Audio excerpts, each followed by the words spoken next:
زبور 132 خدا اور داؤد کا باہمی وعدہ۔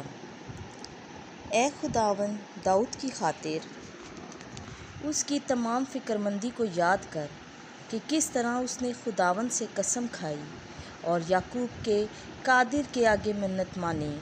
میں اپنے دار سکونت میں ہرگز داخل نہ ہوں گا اور نہ اپنے سونے کے پلنگ ہی پر جاؤں گا۔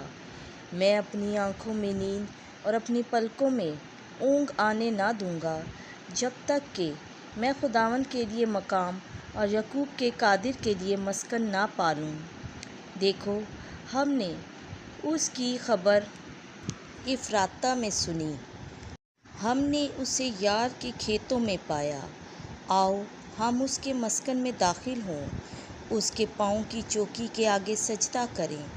اے خداوند، اپنی آرامگاہ میں جانے کو اٹھ، تو اور تیری عظمت کا صندوق، تیرے کاہن راستی سے ملبس ہوں۔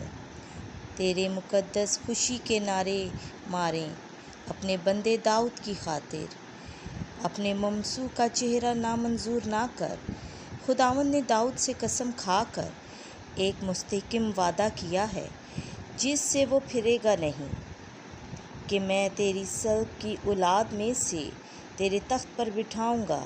اگر تیرے فرزند میرے عہد و پیمان پر اور ان شہادتوں پر عمل کریں جو میں انہیں سکھاؤں گا، تو ان کے فرزند بھی ہمیشہ تیرے تخت پر بیٹھیں گے، کیونکہ خداوند نے صہیون کو چنا ہے۔